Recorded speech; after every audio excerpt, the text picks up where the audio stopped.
How's it going? Derek Dunn, Reviews Done. Hi, Derek. I'm Jesse. Yeah, thank you for taking time out of your busy schedule to chop it up with me for a few minutes. Thank you. So first things first, with the real pain, Kieran Culkin is giving what some people are saying is an Oscar-worthy performance. When you wrote the script, did you always have Kieran in mind for your lead? It's really funny. I did not always have Kieran in mind. I'd actually never seen him act before. The only interaction I had with Kieran was like in 2009, he auditioned for this movie Adventureland that I was in, and he came into the room. I already had the part, but he came into the room and just like tore it up. It was amazing. He was so funny and charming and dynamic and also pretty aggressive with me. He kept like actually grabbing my chest and punching me like it was part of the scene, but he was actually hurting me. And I remember just thinking like that guy is so bold and also really talented. And so when his name came up for this movie, I had this image in my head of 12 years earlier, him kind of like attacking me in this audition scene and doing so great. And it was like, oh yeah, that's what this movie is. It's this guy, Kieran, who comes into my world. I arranged for this whole trip, and yet he comes in and just completely takes it over. He's constantly grabbing me and pushing me and physically manhandling me. And it's like, yeah, it was just like the dynamic between Benji and David was the dynamic that I had with this guy briefly at an audition. So with that being said, how did you build up the chemistry to act with him? Derek, I'll be honest, it's pure luck. Kieran showed up a day before filming. I had been in Poland for months preparing and casting and shot listing and, rehearsing scenes with people who were standing in for the actors. Kieran came in a day before shooting, and we had planned like a 3 hour rehearsal of a scene. And we did the scene one time, and it took 10 minutes. And then I stopped the rehearsal. I said, that's perfect. Let's not rehearse anymore, because he was so naturally great. He just grabbed me right away. I was the director, and I guess in a way I'm like his boss or whatever, but he still like grabbed me and was like aggressive with me the way the character is and making fun of me the way the character does. And it was just like, I just had the thought like, thank God, because you never know. And like Derek, like the most important thing in a movie is like casting, because you never know. You could cast somebody who's been amazing in several movies, and for whatever reason, they're just not good in this role, and it ruins the movie. And so with this, the only thing I could chalk it up to, the chemistry being good in the movie, is luck. Cool, cool. So what's the one thing that you hope that viewers take away from A Real Pain? I hope that, my real secret hope of the movie is that people who are not Polish, Jewish Americans like me uh, relate to it and understand it.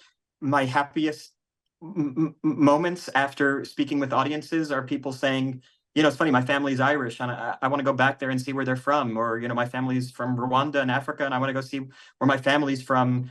My friend said that about going back to Haiti. Another friend said it from, or another audience member, I didn't know him at the time, said, I'm going back to Japan to see where my family is from. And to me, that is like the most exciting thing, is when people who have different histories see themselves in this movie, and it makes them curious, because that's what this movie is about these guys going to see where their family is from, trying to understand what makes them who they are. The characters are like, they're funny, but they're also troubled, and it's like they're trying to go back to understand where they came from, going back in time to see what their future is going to be and what their present is. And to me, I'm so happy when anybody can relate to that. From a writing standpoint, when you're writing the script, how many drafts did you go through? And was there any type of music you listened to put you in the zone to help you get through your writing process a bit quicker? Sure. Yeah, thanks for asking that. My process is pretty weird, which is that I wrote a play in 2010 that took place in Poland, was about a character named David who goes to Poland to see his cousin. I wrote a play in 2014 called The Spoils, about this kind of guy, Ben, who is kind of troubled but charming. And then I wrote a short story for a magazine about two friends, Benji and Dave, who go to Mongolia to see their friend who'd moved out off the grid in Mongolia. And by the time I changed the script to be this story about these two cousins who go back on a Holocaust tour, the script kind of flowed pretty quickly. I had to do a lot of research about these tours and where these Holocaust tours go, but the script flowed pretty quickly because I had been writing for like 14 years about these kind of people, and about themes like this. And so that flowed pretty quickly. In terms of music, the music I was listening to are literally all the same tracks that are in the movie. While I was writing the scenes, I was listening to the music that actually plays in the scenes in the movie, and I would just write the I would write the script and the dialogue to that music. And then when we were on set, I would play the music for the actors and the camera people and say, "This is the song that's going to play over this scene. So let's think about it that way, and let's understand the kind of energy of the movie through this music." Cool. So you had a very storied career. I mean, I think you worked in every genre. My first introduction to you was way back in 1999 on Get Real. Oh my God. Yeah, huge fan of that show that was canceled too soon. So where do you think Kenny is in 2024? Kenny is shocked that you are the very first person who's ever brought that up in an interview in 20 years, 25 years. Oh my God. Oh my God. You know, God, that's I'm so impressed. You know what? I would say that Kenny is quite similar to David in my movie, and maybe they're in the same place of, having a lot of anxiety, but also able to get through the day.